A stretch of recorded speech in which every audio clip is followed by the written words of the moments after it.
Antes da gente encerrar, Deus criou a maconha? Sim, que é a planta. E aí? Bom, se fosse boa, não seria maconha, seria boa conha, né?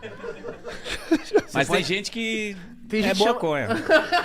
Tem gente que leva na boa Olha, conha. veja bem, eu vou dar um exemplo do museu. Tem um jarrinho lá, que ele é um formato assim, e ele parece a flor da papoula. E a gente sabe, arqueologicamente falando, que eles colocavam, na base dele, eles viravam e acendiam também incensos alucinógenos ali. Encontraram também num altar meio israelense, meio judeu, meio pagão, de Tel Arad, restos de maconha no altar. Ah, então... Mas eram os caras que estavam desviados do Templo de Jerusalém. Entendi. E uma das coisas que o profeta sempre critica na Bíblia são os profetas dopados que falam em nome de Hashem, em nome do Senhor. E Jeremias fala demais, os profetas que ficam cambaleando na rua, dopado, oferecendo profecias, vocês acreditando. E o cara, quando viaja... Mas e se a pessoa viaja em casa? E, tipo assim, vai pregar sóbrio? Tá, eu vou te falar qual que é o problema. Você sabe que a nossa mente, ela tem vários compartimentos. É muito bem montado o negócio. Não, toda vez que fala de corpo humano, eu falo assim, é Deus. É Deus. Por exemplo, quando você está comendo, tem uma parte do cérebro que está sendo ativada. Quando você está transando, tem uma outra parte do cérebro que está sendo ativada. Quando você está vendo uma cena de violência, tem outra parte que está sendo ativada. Quando você está vendo uma cena de nostalgia, é outra parte. E assim por diante. E os caras mapeiam tudo com fotografias de pósitrons e tudo. E tem uma parte aqui assim, no lobo frontal, que só é ativada por dois tipos de experiências. Experiências religiosas, místicas, religiosas, ou efeito alucinógeno de droga.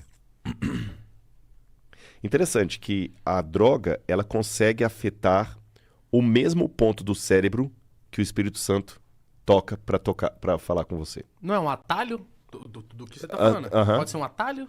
Pode ser um atalho, só que interessante. Quando a pessoa está sob efeito de droga, dificilmente você vê alguém... eu não vou falar só da maconha, não. Vamos falar bebida alcoólica, qualquer uma. A pessoa... É que eu tava falando da natural. Assim. É, da natural. Mas vamos pegar a própria maconha. A pessoa dificilmente ela fica com uma sensação boa de... Vou explicar o boa, que eu sei que ela vai ficar boa demais. Vou falar boa em que sentido? Eu nunca vi uma pessoa que tá com maconha, com efeito da maconha, chapado, falar assim, cara, eu agora vou distribuir cestas básicas. Não. Normalmente, pode me corrigir se eu tô falando bobagem. Eu preciso te apresentar uns amigos. Normalmente, a pessoa chapada, ela vai ter 3 comportamentos. Letra A, ela não vai aparentar mais estar chapado, porque ela tá... Tanto que a dose tem que ser muito mais forte para ela demonstrar chapadice. Ou ela vai ficar violenta, ou ela vai ficar idiota. Violência com a maconha não existe. Com certeza. Ou vai ficar idiota. Meio vai assim. Vai querer ficar deitado. Você tá entendendo? Agora veja bem, qual a vantagem disso pro meu corpo? Eu só vejo uma vantagem para as drogas. Se a realidade é tão dura que por não conseguir enfrentá-la eu preciso estar dopado. Porque o Albert Camus falava que a lucidez dói. Pra caralho. Agora, se eu tenho Deus, se eu tenho esperança, se eu tenho a certeza que Deus está conduzindo tudo e que vai estar comigo na aprovação, a realidade ela pode doer, mas ela não me abate, porque eu tenho o Espírito Santo. E existe até um livro que estava explicando, até sugiro, não estou mexendo em fazer isso, da dopamina. Sugiro, não estou mexendo em fazer isso, da dopamina. A molécula do desejo.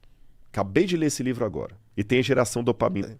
E eles falam do problema das drogas, até a maconha, que tem a luta pela legalização, do efeito que aquilo causa na sua dopamina a longo prazo.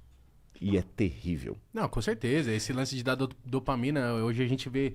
Tô nem falando de droga, tá com o celular na mão... Tá... Exatamente. E a droga potencializa isso. Então, assim, eu tenho 2 razões porque eu não apoio, eu respeito quem fuma a maconha. Lembra aquilo que eu falei da diferença da pessoa? Sim. Um dos primeiros podcasts que eu participei, o apresentador tava fumando maconha o tempo todo. Eu fiquei todo cheio de cheiro de maconha. Eu e Laura fomos pra um hotel, os dois cheios de maconha. Até foi uma coisa engraçada, porque no outro dia no hotel, a Laura não quis tomar café. O porteiro do hotel falou assim: Não Você foi, tá onde, não. Rodrigo? Eu fui lá e a família me conheceu, eu veio tirar foto. E aquele dia tava um frio em São Paulo. Pode contar esse BO, né, meu bem? Você não vai brincar comigo, não. Tava um frio em São Paulo. E a gente saiu do podcast e fomos pro hotel. Gente, nem na lua de mel a gente dormiu tão agarradinho.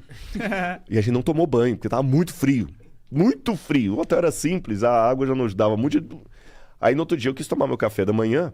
A Laura, não vou não, você pode ir. Eu fui sozinho, uma família me conheceu e tudo e tal. Até uma história triste, uma família que tava tratando de uma menininha de câncer. Rapaz, você falou, e eu acompanhei a menina depois no Insta.